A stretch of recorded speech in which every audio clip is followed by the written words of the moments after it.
मेरा नाम है श्री दिगंबर पूर्णमगिरी। जब मैंने शास्त्र पढ़ा और उसमें यह आया कि जब महाप्रलय होगी तो 12 सूर्यों का ताप इस पृथ्वी पे गिरेगा जी। और मैंने आंख खोल कर देखा तो एक ही सूर्य दिख रहा है, 11 और नहीं दिख रहे। मैंने उनसे तर्क किया कि 12 ही लिखा है, गलत लिखा है कि 12 सूर्यों का ताप पड़ेगा, एक ही सूर्य 12 कहाँ है? तो उन्होंने कहा बेटा ये सत्य लिखा है, जो वर्तमान में हमारा सूर्य का प्रकाश आ रहा है ये केवल 8% आ रहा है।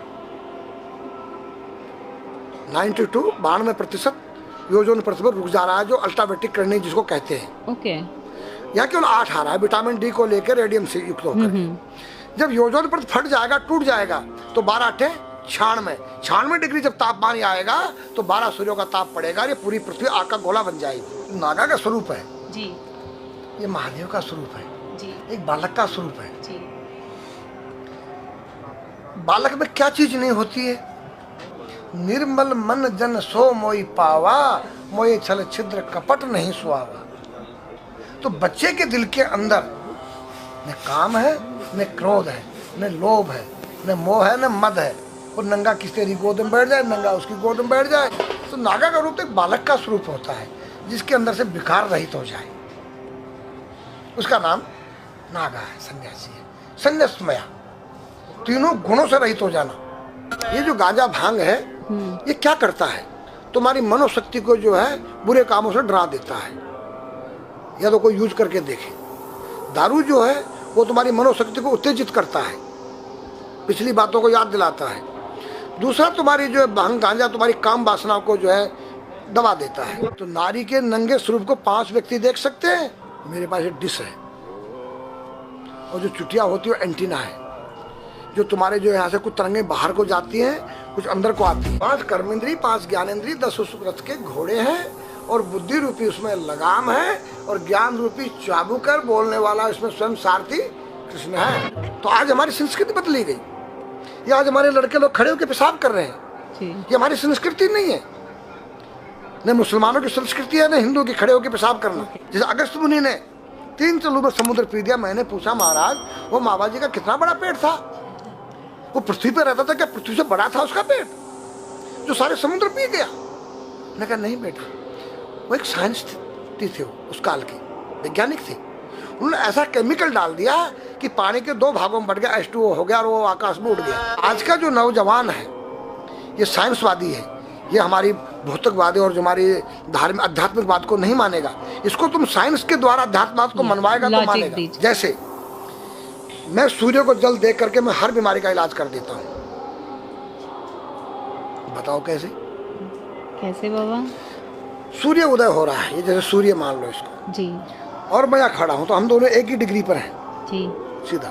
इसकी जो किरण आ रही है वो सीधी आएगी। जी, मैंने स्नान किया जी, मेरा बदन गीला है जी, और मैंने तांबे के लोटे में जल भरा तो तांबा कॉपर है, कॉपर में जब जल भर दिया तो कॉपर वाटर हो गया। राइट। और मैं अपने सिर के ऊपर से गिराया जी, और सूर्य का प्रकाश उसमें विटामिन डी रेडियम को लेकर टकराया जी, तो क्या बनेगा? रेनबो बनेगा, इंद्रधनुष बनेगा, 7 कलर बनेंगे। जो हमारे 7 कहते सूर्य के 7 घोड़े हैं। अब उसको जो हरा रंग है वो क्लोरोफिल का है, जो पत्तियों में पाई जाती है, विटामिन डी और रेडियम से लैस है। वो मेरे मस्तक पे, मेरी आँख पे, मेरे कंठ पे, मेरे हृदय पे, मेरे फेफड़े पे, मेरे लीवर पे, मेरे पित्त पे, मेरे आमाशय पे, मेरे गुर्दों पे जब वो गिरेगा क्या करेगा? ऐसे 6 रंग कलर और बचे हैं, बैंगनी है, ऑरेंज है, नीला है। तो ये क्या करेंगे? किस चीज़ के प्रतीक है? जब हरा रंग क्लोरोफिल का है और डॉक्टर कहता है हरी पत्तियां खाओ, सब्जियां खाओ, उसमें आपको आयरन मिलेगा। तो अब वो जो विटामिन डी से जो हरा रंग पैदा हुआ है सूर्य की किरण से कॉपर वाटर में, वो क्या करेगा? कोई वैज्ञानिक बताए तो सही मुझे। एक अमेरिका का चेला है, एक रूस का है, वो मेरे भक्त बने हुए हैं। हरिद्वार में क्या वो कोई जल दे रहा होगा सूर्य को, वो भी अपने ऐसे से फेंक रहा है, मैं बैठा देख रहा हूँ ये क्या कर रहा है। मैंने उसको बुलाया तो मैंने यही फार्मूला उसको समझाया। वो मेरा शिष्य बन गया, बोला ओ ये तो साइंस। मस्तिष्क पर तिलक क्यों लगाते हो इस जगह पर? पहले लगता है पीला, फिर लगता है लाल, फिर लगता है सफ़ेद। 3 कलर क्यों लगते हैं? काला क्यों नहीं लगता? चौराहे पे 3 बत्तियां हैं, जी देखा होगा जी। लाल क्यों है? फॉर डेंजर, स्टॉप, खतरा है, या डेंजर, खड़े हो जाओ, खतरा है। जी। पीला देखो, चलना नहीं है, हाँ, देखो, रेडी रहो, देखो। और सफ़ेद चल सफेद सफेद तो यहाँ है उसमें ना, हाँ चावल लगा रखे हैं ना मैंने सफेद, हाँ हाँ वहाँ हरा है, वहाँ हरा है, रेडी टू गो। गो, या हरा गो है। जी। नहीं सफेद, अगर युद्ध हो रहा है, गोलियां चल रही है, सफेद झंडा लहरा दिया जाए, पीस, शांति का प्रतीक है। चावल ठंडा होता है। और हमारी यहाँ पर सुषुम्ना नाम की नाड़ी है, जी। लाल कलर है कि तुम इस योग सहयोग में आके तुम बैठ सकते हो कि नहीं, ये माहौल तुम्हारे योग्य है या नहीं, या जुआ चल रहा है, या शराब पी जा रही है, क्या तुम बैठ सकती हो? देखो पीला कलर है, देखो, आना नहीं जाना नहीं, देखो, ओ खतरा है या ठीक नहीं है, चलो। और सफेद शांति, जी। क्या है शांति है, बैठ सकते हैं। तो ये हमारी जो है संस्कृति में एक वैज्ञानिक है। जब हम खाते हैं गैस बनती है, तो बिल्कुल। चावल जब पानी में भीगे बाद ठंडा हो जाता है, और हमारी सुषुम्ना नाड़ी पर जब लग गया है तो उस नाड़ी को ठंडा करने लग गया है। उस नाड़ी से कोई गर्म गैस को ऊपर चढ़ने नहीं देगा। और हमारे शरीर ब्रह्मांड में, हमारे सिर के अंदर कोई ऐसी वायु गैस जाकर तुम्हारे सिर को परेशान नहीं कर सकता है।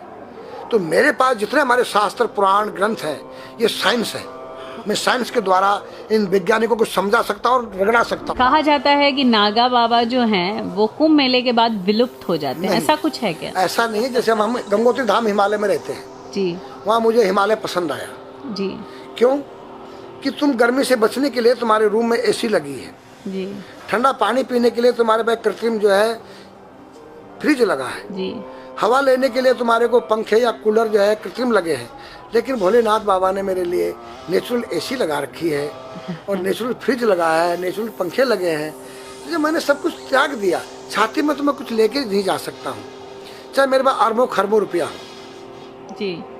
खाऊंगा मैं उतना ही जितनी मेरी पेट के अंदर भूख है। पढ़ना लिखना ये तो सहज चातुरी, काम धैन मन बस करन गगन चढ़न मुश्किल। काम धैन मतलब अपने वीर्य को कंट्रोल करना, अपने मन को कंट्रोल करना, और अपने प्राण को ब्रह्मांड में यहाँ ले जाना। ये खोपड़ी क्या है? ब्रह्मांड है।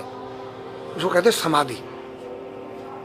सारे शरीर के प्राणों इकट्ठा करके इस ब्रह्मांड में मस्तिष्क में ले जाके बैठ जाना, जिसको ब्रह्मरंध्र कहते हैं, उस गुफा के अंदर। ये तीन वस्तु मुश्किल है, बाकी सब आसान है। अपरिग्रह मतलब उतना रखो जितना तुम्हें आवश्यकता है, अधिक मत रखो। अब तुम अष्टांग योग जो है पतंजलि लगा रहे हो, और व्यापार बिजनेस चालू है, मेरी दूध को ले लो, टूथपेस्ट ले लो। अब मेरा आयुर्वेदिक अंडरवियर आ गया है। मैंने बोला वो कैसा है कि मैंने गंगा जल में जड़ी बूटे के रस में धागे भिगोए थे तब बनाया था। और मेरा दावा है कोई कितना योग कर ले, कोई स्वस्थ नहीं रह सकता है। क्यों? खान पीन तुम्हारा केमिकल, वायु में तुम्हारा केमिकल, पानी में तुम्हारा केमिकल। अब जो तुम आरओ का पानी नहीं पी रहे हो, उसके पानी के गुण ही नष्ट हो गए सब। उत्तर को सिर करके सोना क्यों मना किया है साइंस ने? हमारे शास्त्र मना करते हैं। हम उत्तर को सिर करके सोएंगे, दक्षिण को पैर करके। हम जब उठेंगे तो हमारी दृष्टि कहाँ? दक्षिण की तरफ जाती है। दक्षिण में यम का वास होता है। और जब दक्षिण को सिर करके सोएंगे तो हमारा मुंह उत्तर को जाएगा। उत्तर हिमालय है, भगवान शिव का कैलाश है। साइंस कहता है कि पृथ्वी के उत्तर ध्रुव दक्षिण ध्रुव है। पृथ्वी कैसी है पता है? तेरा सिर, सेम तेरा चेहरा 23.5 डिग्री के अंश पर है। ये थोड़ी सी चुटिया नाप लेना अपनी प्रकार लेकर के। तुम भी नाप लेना, तुम भी नाप लेना, मैं भी नाप लूँ चाहे। ये थोड़ी सी चुटिया 90 पर नहीं है, ऐसे तिरछी झुकी हुई है। ये चुटिया है, ये थोड़ी है, 66.5 डिग्री कोण बनाती है। तो ये जो चुंबकीय मैग्नेट पावर है, उत्तर से नॉर्थ से साउथ तक, हम जब सिर उत्तर की तरफ करेंगे तो ये नॉर्थ है, वो नॉर्थ है, नॉर्थ को नॉर्थ धक्का मारेगा तो तुम्हारे दिमाग में और तुम्हारे हार्ट में डिस्प्रोजन होगा और बैलेंस बिगाड़ेगा। इसलिए साइंस में कहता है कि उत्तर की ओर सिर मत करो, और हमारे शास्त्र भी कहते हैं कि उधर मत करो, नीचे उधर दक्षिण की तरफ यम का वास है, उनकी तरफ दृष्टि पड़ती उठते ही। मतलब एक कहने का फर्क है, एक चीज़ एक ही है। आज हमारे पास योग की विद्या थी, वो गायब हो चुकी है। अब तो जो थोड़ा सा कोई एक चूहा था, वो दुकान में गया, उसको एक हल्दी कंकर मिल गया, बोला हम पंसारी हो गया है। हल्दी मिल जाने से पंसारी बन गया। जो पीटी स्कूल में कभी किया होगा आप लोगों ने, पढ़ा होगा स्कूल में, हाँ जी। उसी को योग कह रहे हैं। योग क्या है? भगवान कृष्ण के पास था, उज्जैन गए थे संदीपनी ऋषि के पास सीखने के लिए। एक ही समय में 16,808 रावणों के साथ बात कर रहे हैं, अलग अलग रूप में। योग से अनेक रूप बन सकते हैं। योग हनुमान जी के पास था। जब लंका में घुसे हैं तो मच्छर का रूप बनाया उन्होंने, मत्स्य के समान रूप धर कपि, मच्छर के समान। जब सीता के पास गए छोटे से बनकर, तो पूछा क्या तेरे जैसे ही है सब? कि हाँ। फिर तो श्रीलंका पे विजय पाना असंभव है। तो हनुमान ने पहाड़ का जैसा रूप दिखाया, हिमालय जैसा। सर्जविन करना, अपने प्राण को निकाल के मुर्दे में डाल देना, उसको प्रकाया प्रवेश कहते हैं, जो आज है ही नहीं, लुप्त हो गई।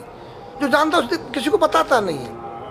अगर अब उसका कोई शिष्य है, उसको बताना चाहो, उसको जिज्ञासा नहीं उस शिष्य को सीखने के लिए।